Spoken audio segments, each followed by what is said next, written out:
Hey everyone, welcome to my channel again. Today I'm really excited to interview a longtime community member and a student in my course. His name's Brandon Lund, and he's absolutely killing it. He's a fellow Canadian, hustles his ass off, and he's doing really, really well with it. So I'll go ahead and introduce it over to you, Brandon, if you just wanted to give everyone a bit of insight as to who you are and how you got started and what you've been up to, man. Yeah, for sure. So thanks, Duncan. Like I said, my name is Brandon. I have been selling on Amazon now just over a year. I did start in 2013 while I was going to school, and I sold a few things, and then I just kind of stopped replying to my solds, and yeah, then I got my account shut down. So don't ever do that. But yeah, I've spent my whole life buying and selling stuff. It's kind of been my main source of income for through junior high all the way up. I'm a construction dad, so I work 6 days a week. Sunday is my only day off. I'm usually 65, 70, sometimes up to 80 hours a week. And I have two daughters. My oldest just turned 3, but two daughters under 3, and I never see them. And it's really hard. So last year, I guess 2022 now, I saw a video on, I think it was like Instagram or something, and I screenshotted it. I'm like, oh, I'm going to give it a shot. And I kind of waited. It was like 4 months later. And then I'm like, yeah, I'm just going to do this. So I started watching videos, and then I just started. That was the biggest thing. I think I just started doing it right. So while I was in construction, working full time last year, I ended up doing $260,000 in sales in 2023, which is, Nice. yeah, it's pretty phenomenal. The last 4 months of it were exponentially huge. So I was doing I had a 30-day rolling of 55, which was pretty cool. And it's just being consistent, right? It's just going out and sourcing. So I'm a RA guy. That's pretty much what I do. I haven't done much OA, haven't done much wholesale. I am looking to get into it, but with my RA, like I'd be going on my breaks at work. So I'd have a 30-minute break and I'd stop at a Dollarama and I'd go buy stuff. I'd come home 7:30, 8 o'clock sometimes, and I'd start prepping stuff. So that's, I think, one of the big things is people say they don't have time, but I mean, you got to make the time, right? If you want to do something, and even if you have very limited time, you can do something. I mean, pretty big, right? Like around my schedule to be able to do that with the family and with that, like, yeah, that's kind of me. um, I'm just a seller. I'm trying to get out of construction. I want to see my family. My family's number one. So Nice, yeah, man. So, yeah, I mean, basically, what you're saying is that, like, would you say, like, the biggest quality and the biggest skill or trait, I guess, people have to have is you need to be willing to hustle to do the RA and get out there and scan everything you can, right? yeah. Like I think it's you just got to do it, right? A lot of Yeah, people get that do the analysis work, right? paralysis. Yeah, and like everyone always thinks, oh, I have to learn this, I have to learn this, I have to do this, I have to know RA and know OA and know wholesale, and it's like you really don't. Watch a couple videos if you want to get started, and then just start doing it. Like, you're gonna learn as you go. I've actually used your group quite a bit when I first Awesome. started because there's not a lot of resources for Canadians at all. Yeah, yeah, That's kind of why I'm trying to post everything to help other people as well. Because when I first started, there's no resources there. Everything's for the US, all the software is for the US. So yeah, when I found your group, it was super helpful. I'd go in, I'd ask, be like, hey, I just bought 200 books. I don't know how to list them, right? And I didn't. yeah, I didn't know yeah. what I was doing. And then someone said, hey, use this software. So I started doing that. And yeah, it's been huge to be able to have those resources. So I think that's a big thing. But yeah, it's just doing it, like not getting too focused on something. Learn as you go. If it's a side hustle or if it's a business, it doesn't matter, right? Like you'll figure it out eventually. And Totally. like, don't let anything stop you. That's my big thing is, yeah. That's awesome, man. I mean, you remind me so much of my own journey when I started. I was back in 2014 when I dived into it as well. And that's why I started the Facebook group, because at the time there was like literally nobody in Canada teaching Canadians how to do this stuff. And there's a lot of American stuff, which is fine to a point, as I'm sure you found, but there's a lot of uniquely Canadian things that, you know, you have questions on stuff and there's like, where do I go to get help on that specifically? The American groups are like, well, I'm not really too sure. So I created my own group and blogged at that time my journey and shared my mistakes and my posts and asked people questions. And we started out with like 10 people, then it grew to 40 and then 400. And now we're at like 8,200. And we're still considered a small Facebook community by community standards in the Amazon space. But for Canadians, it's been a pretty good group of people. So that's awesome, man. And you, I noticed that you have some socials yourself. You've been sort of documenting your journey and people can follow along with that. I think you're on YouTube and Instagram, are you? What are Yeah, your so socials there? yeah, I'm definitely Instagram. Last year I was Instagram heavy. This year I want to go YouTube more. I Beauty. want to do some longer form, right? Just teach people some stuff. I am doing a new series where I'm starting with $0, like absolutely nothing, and I'm Love it. building an Amazon business. So I just released my first episode on the weekend. I Nice. started by bottle collecting. I'm going door to door, collecting bottles from people and using that money to grow my business. So yeah, I ended up getting 346 bucks in 3 days and Wow. for shipment in. Yeah. So from That's nothing, right? That's awesome. You know, and it's one of those things like there's no excuse that you hear people saying, "Oh, I have no money to get started." And it's like, you know what? Like you don't need a ton of capital, right? Like if you just raise a few $100s, that could be enough to start the ball rolling. And as you said, dive in and start learning because I was the same way. Like I took courses and stuff, and you know, initially they were helpful to kind of get me going, but then I just jumped in. And it sounds like you've done the same. You learn as you go, and then as I wanted to scale, then I'd dive back into courses or ask other mentors like, hey, how did you do from $10,000 a month to $50,000 a month? And it's like from 50,000, how do you get to 100,000? And the techniques, the standard operating procedures of how you run that business start to change significantly. When it's all you doing the RA and the OA and the profits are higher and it's easier to manage, you can get away with that. I know guys that got up to almost 2 million bucks a year doing that from nothing and just building and reinvesting the profits year after year. But it's like once you start getting into, as you had mentioned, wholesale and scaling, there's some things I learned from people that had already gone down the path I wanted to go down that saved me so much time just by going through their course and taking the steps and doing it, you know? So yeah, I love that. Like you're just diving in, people can follow you. I'll put the links below this video in the description, guys, by the way, for Brandon's social so you can follow along. But it's an inspiring journey, and you know, it's like you said, you're a busy guy, you work in construction, but when you have a young family, you don't have a lot of time, especially in the construction trades job. I guess you're working a lot of overtime and stuff, right? Oh yeah. Yeah. So yeah, so I mean that freedom business for me, that was one of the reasons I didn't want to go back to the corporate world because once you've had a taste of setting your own schedule and being able to be there for your kids when they're small, I was able to help when my kids are relatively young.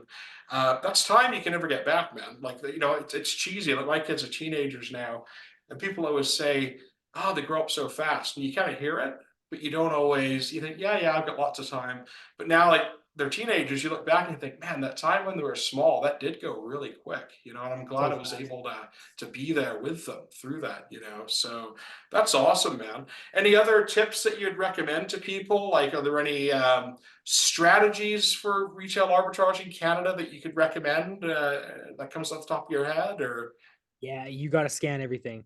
Just okay. scan it. Like don't ever look at something and be like, "Oh, that won't sell." Or I've never heard of this brand or anything like that. You just use your whatever software you have, right? When I started, I was using my Amazon seller app. Like that's all I was using. And I was looking for sales rank and profit. But now I'm using some other stuff, but you just got to scan stuff. You got to go out, be consistent, and scan as much as you possibly can. Once you do that enough, you're going to know where to look, right? Yeah. You're going to have a good idea of the same brands that are going to sell. You're going to know when sales are going to come. You're going to also create relationships, right? You start making some relationships with some managers or some store owners. Like that's very helpful. So yeah, you just Love got to that. do the work and it is scanning is the work for RA. So I yeah, love that, definitely. man. And I can attest, I did the exact same thing. And I hear people in my group bitching, saying, "There's nothing I can't find anything. There's nothing profitable. Or I can't." So I'm like, "Well, how long do you spend scanning?" "Well, I popped into Walmart for like half an hour." I'm like, "No, you gotta dive in, like spend a day, like treat it like a job sometimes, right?" But yeah, man, it's like you start finding these hidden treasures of things that you didn't even know existed. Like I found these dehumidifier filters in London Drugs in the clearance bin one time. Yeah. I'd never even heard of these things because, I guess people back east use dehumidifiers and in the drier prairie provinces, and some people do here in BC, but I'd never used one. I'm like, what the heck are these? And they're on sale for like, I don't know, $2 each. And I scanned them with the Seller app, like you said, the free app. I didn't have anything fancy. And these things were selling for like $40. I was like, what? Is that for real? And I looked at the rank, and the rank was good and it was consistent. I'm like, you sort of have that doubt as a new seller. Even now, sometimes you find something that sounds too good to be true. There's no way I can make that much on it. But you got to get through that doubt because quite often you do. And so I love that. Just getting out there, putting the time in, scanning, and you start to get familiar with the layout of the stores and where things are. And as you alluded to, like making relationships with managers, that's key as well. I know I did that on these hand warmers that were on sale. I got the cat in the background there. She's hanging out. Little atmosphere there. There was these hand warmers on sale in Costco. We had a really warm winter that year, and they kept lowering the price. So I thought, okay, these aren't moving. I'll get a manager and say, hey, if I can take the entire rack of these, what's the best price you can give me? Because I'd already looked them up and they were selling for like 4 times or maybe more at the time than what I could buy them for at the current price. And so I talked to the manager and he's like, you'll take them all? I'm like, I'll take them all. How many do you have? He's like, oh, we got like, I think it's like 2 cases worth. And he's like, okay, well, I can give you another, I think it was like 10% off the already lowered price. That they kept going down like week after week. When I go in there grocery shopping, I'd look them up. Anyway, I bought them all, boxed them up, sent half to Amazon Canada and half to Amazon US. And at the time, we had a really warm winter in BC, but back east, it was like a huge, huge cold snap. And these things sold literally the second they were checked in at Amazon. I couldn't believe it. And I think they were selling upwards of, I don't know, it was at least 4 times what I paid for it. And I packed tons of them in a box, and they weren't that heavy.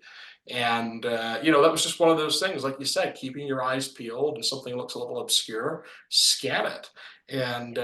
And that was another key thing for me as well. It's like, look, it might be winter and freezing cold where you are in a store, and chances are the summer stuff, if they've got any on the shelves, the manager would love to give you a discount on that just to get the shelf space freed up, right? He's not selling it for months. However, you could find when you scan that stuff that on Amazon, that stuff's selling like hotcakes to people down in Florida right now who are sunbathing while we're freezing our butts off in Canada. So that international arbitrage, or even East Coast, West Coast in Canada, creates a huge opportunity when you're buying local and selling it across the country, that arbitrage, right? So I love that. So you've got the hustle going there. And you said like eventually once you get scaling and build some capital, you'd like to maybe level up and get into wholesale next, eh? Yeah, so I'm going to ASD in March. The plan Beautiful. is I would love to build a wholesale business in the States, obviously with prep centers, and then RA would be my income. So everything I do RA in Canada, I could be income. Everything in the States will just be reinvested. So That's funny. kind of what I'm thinking for my plan. Because Yeah, yeah. No, it's so funny though, man, because your path's like so similar to mine. Because that's what I did. I went to ASD Las Vegas, and that was like the aha moment where I switched into wholesale. And same yeah, thing, man. It was like reinvest the profits and take some of the profits out of other sourcing areas like online arbitrage. Bring good walking shoes, man. That's a huge, huge trade show. It's like you yeah, you yeah, walk, yeah. you walk like so many miles in there. But you know what? Like there's something about going there physically and just seeing the volume and scope of what products are available. And it really opens your horizons and your mind to the possibilities and the endless ways that you can find things that are profitable to sell on Amazon. And one of the things you'll discover as a Canadian going down there, you might get a bit of pushback saying, "Oh, we've got too many Amazon sellers." You mentioned you're Canadian, and a lot of them say, Yeah. "Oh, we've been trying to get into Canada. It's so expensive to ship there." And you're like, "Oh, well, I can help with that." And then quite often they're willing to give you an account. And of course, if you do a good job in Canada, you can always then go back to them and say, "Hey, you've got 5 sellers in the US, but they don't see if you're doing much. Are they giving you feedback on your listings and optimizing the images and making sure they're giving you feedback on what customers are saying about your packaging and your product? No, they're not doing any of those things. Huh, funny. When I look after a client, I make sure I keep them in the loop and do all these things and blah, blah. Then they get excited, right? So it can lead into and it does lead into growth, and all kinds of opportunities. But yeah, man, I love that. Like the wholesale is a great way to scale it. Arbitrage, you can certainly do replens. I don't know if you've dived into replenishables much at this stage, or No, it's tough. It's tough. yeah, I'm a clearance guy, right? I find sure, clearance and I find stuff at Dollarama that comes by for a couple weeks. So yep. refunds are kind of tough. There's a couple, but And that's the thing, man. Like everyone I talk to, and I've had the privilege of probably talking to. It's sorry, gonna be, can I just give one sec? yeah, you got it, man. UPS is here. Oh yeah, you got it. Yeah. Amazon seller at work, guys. So yeah, I was just gonna say, like it's one of those things with Amazon where you have to hustle constantly. Look at this. He's got the UPS driver. He's got his stuff all in the back here. Well, I remember those days. But yeah, man, it's part of the Amazon life. When you start out like this, you're packaging everything yourself. The UPS guy, you schedule it, they come pick it up from your home. And you got the dog barking in the background there. I love it. That's the thing, guys. Like, there's no excuses. Like if you're looking for a way to start scaling your income, you don't need to have a big warehouse. You can use your garage. If you don't have a garage, I used to know people that would rent out storage lockers and do the staging there. In fact, certain storage facilities to that point, you can give them power of attorney, and they will act sort of like a prep and ship company where you can have deliveries received. They'll lock them in the storage locker for you. Have the supervisor or whoever's on site take care of that for you. Like I say, it's a bit more paperwork. Not all of them will do it, but some of them will. And it's a great way to expand your business without investing in a physical warehouse. So there's plenty of options with that sort of stuff. And you can really start to scale your business on a shoestring just by being creative. Another thing I've seen people do is rent those, the storage pods that they can have delivered to your driveway. I've seen people do that where they've ordered like a ton of wholesale stuff, but they don't want to necessarily send it all into a warehouse yet. And they'll put it in these storage pods and then build it up from there. And that gives them a low cost opportunity to store inventory and then process it at home maybe it's a seasonal product, so maybe you want to hang on to it for a couple of months. Way cheaper than FBA storage fees or sending it to a third-party prep and ship company. But as you can see in the background, I love it, the dog's barking there. The UPS will come to your facility, you create your shipments, they load it up, and off it goes to Amazon's fulfillment centers.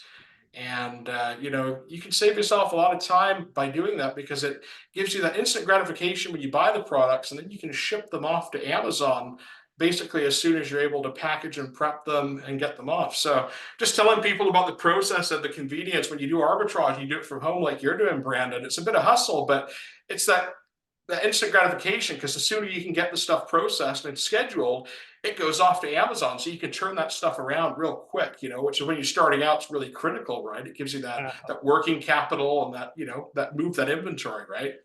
Yeah. Here's a question for you. So I'll let you catch your breath there. I know you've been hustling with the UPS guy. I was going to ask, and this comes up to me all the time, and I have various answers to give people, but your hands on the ground right now in 2024 doing arbitrage. What would you say the average person would need to spend to make let's say someone wants to make like $3,000 a month profit? How much do they think they would have to spend realistically in inventory based on what you've been seeing at this point? I mean, I guess that would really depend on like what their goal is, right? If you want to build a business or if you want to have a side hustle. Um, if you want to have a side hustle and you're just kind of here and there and you're going to take all your money, you're going to work harder. You're going to have to, you're literally going to have to do the work every single month because you're pulling that money out. But realistically, like I will double my money. So if I put in $3,000, I can pull out $3,000.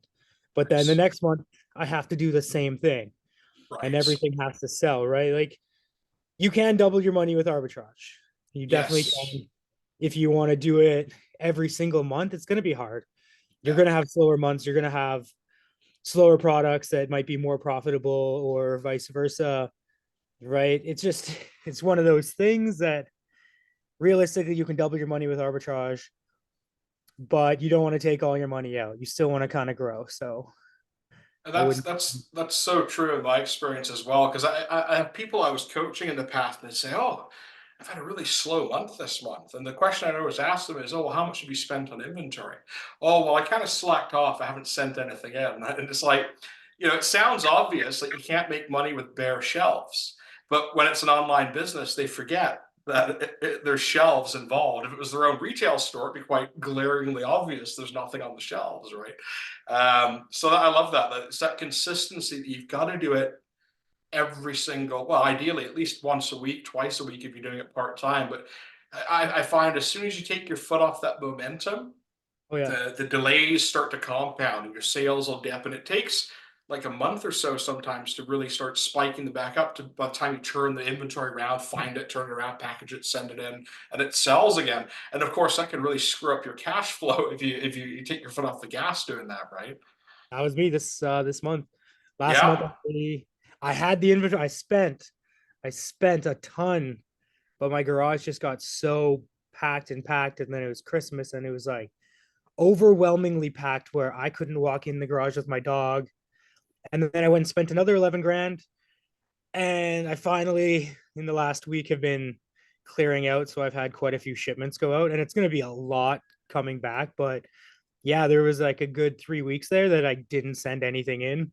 And I see it. It's like the it first starts time to in a pile up. year. Yeah, I was worried I wasn't gonna get a sale one day because like I put it off, right? Like it's been a year. Actually, I think today is a year. Yeah, I've made a sale every day for the last 366 days now because it was That's January. awesome, man. Yeah, And how so how was your Q4 this year? it was really good. I want to say I averaged probably 44 a month.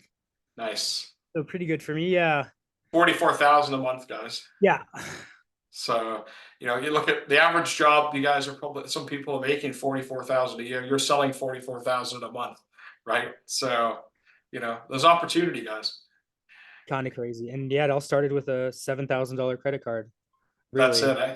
Do you, Yeah. do you use like a cash back credit card or anything like that, or a Dude, travel yeah. card, or yeah, yeah, I yeah, uh, I maxed out my crash back in like 4 months, so then I had to get yeah, another credit card. yeah, So yeah, yeah. using Yeah, that, so yeah. all these little ways of squeezing out extra profit, some of it tax free with certain cash back perks and stuff, just for running your business and making an income. It's pretty awesome, right? Yeah. Oh, it's Uh, nice to see like I'm gonna get a big check, right? are, are there any specific sort of categories that you favor, or are you sort of like equally distributed across the map on the types of things that you buy? It's way easier to say what I don't. So Okay. I don't do apparel. I like Yeah. rarely do apparel. There's so many variations. And the I just returns like I super don't deal high with it. on it. Yeah. Yeah. I'm just not a fan of that. It's big in the States. I don't. Grocery, I really don't. It's another thing that I just very rarely touch. And I think it's just because I've done so well with everything else. Yeah. But it's yeah, those two and then hazmat. I can't sell hazmat. But that's it. Anything Nice. else, I've You'll do sold it. diarrhea medication. Yeah, I've And I forgot to ask the numbers that you're saying. You're just Amazon Canada right now, right? yeah, Yes, I yeah, mean that's really impressive. I mean that was .com and Canada. It's still impressive for starting out, but that's just in Canada. So I mean the Canadian market's hot, right? yeah.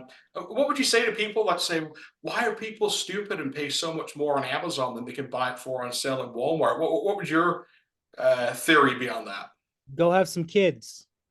Because honestly, like especially Christmas, you go Christmas shopping with a couple of kids under 3, and you got to go find parking and you got to get them ready. Like it's the convenience that Amazon offers, right? Like a lot of it's the convenience, and then the other thing is stuff that's hard to find or discontinued or being pulled.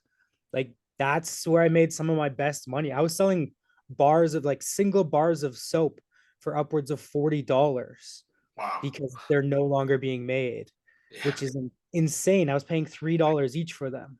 Jeez. Yeah, like So I It's mean, one the of gold, the gold's out there, right? It's like you said, yeah. it could be convenience or discontinued. I had a similar story actually with a shampoo I could buy in Canada, a woman's shampoo, and for whatever reason, they discontinued it in the US. It was really popular. I think it was herbal essences, some particular smelling herbal essences shampoo. And I stumbled on it by mistake, and it was the same thing. It was like you could buy these for like $2 and something cents anywhere in Canada at all the major grocery stores and pharmacies and stuff. And it was selling for like close to $40 in the US. I was like, what? But women Crazy. were paying it because they couldn't get it anymore. They liked it that much. They were that loyal. They were happy to pay that premium for this product that they couldn't buy anywhere else. So, yeah, I mean, if you can find those things. There's another guy I know in our group. I coached him years and years ago, and then he kind of disappeared and went quiet, and then he dived back in Amazon again. And he's doing, I think he's probably exceeded $3 million a year this year. And he created a business. He started like you with arbitrage and then got into wholesale. And then he didn't want to do full on private label. So what he did was he created his own unique gift boxes. And essentially what it is expatriates and their favorite junk foods from their country. So he's got his own branded boxes, and he'll sell these for like 50, $60, and he's buying the different junk foods that he puts in it from the wholesaler in the country that he sources it from, has a prep company put it all together, and it's hands off. And he started out, I think he had less than 2 grand when he started the business, and just kept, scaling it up and reinvesting. So, I mean, and by the way, he's a one-man show. I think he has his daughter help him occasionally, but he's a one-man show for the most part, doing all this through prep and ship companies, and business doing almost 3 million bucks a year. So it's like you keep that hustle up. There's all these rabbit holes that open up, and the experience that you've gained doing the stuff you've done applies to other stuff too. So that's awesome, man. Was there anything else you wanted to add? I didn't want to keep it too long. I know you're busy. You got to get back to things, and I appreciate your time doing this. It's really inspiring to people. But was there anything else you wanted to add before I wrap it up, or? Honestly, it's just people just got to do it, right? Like I'm an open book. I'm total transparency. I'm that kind of guy that's just gonna tell you exactly what you need. Like if you're wondering, like I don't want to gatekeep, so I will be super honest. But at the end of the day, you have to go do the work. Yeah. If you're not going to do the work, you're not going to get the results, right? It is work. It is something that you can, like you just said, there's a guy doing $3 million a year. Yeah. Anybody can do it. Anybody with any background can sell on Amazon. Like it really doesn't matter. I like the apps I have tell me if I should buy it or not. It tells me how often it's going to sell and how much money I'm going to make. Like I literally don't know how to set up a Google Calendar. But I had a phone call today and he wanted me to, and I don't know. I'm not a tech guy. You don't Yeah. need to be good at really anything.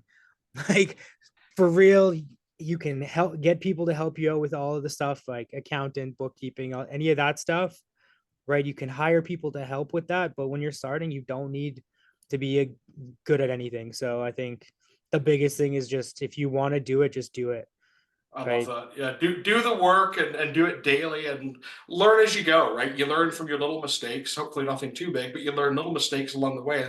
That's where you get the knowledge, right? You just test it. Yeah. But I love that. Well, thanks very much, Brandon. I really appreciate you taking the time to share your journey, and I really hope this inspires other people. I'm going to put Brandon's socials below so you can follow along with his past journey and his upcoming adventures and journey, that things that he's working on as well. And I hope it inspires more of you to take Amazon seriously, whether it's a side hustle or a full-time income you're aspiring towards. And as Brandon said, do the work and you start seeing results. The harder you work, the harder you start, the more successful you tend to be, right? So thanks very much. Thanks, Brandon.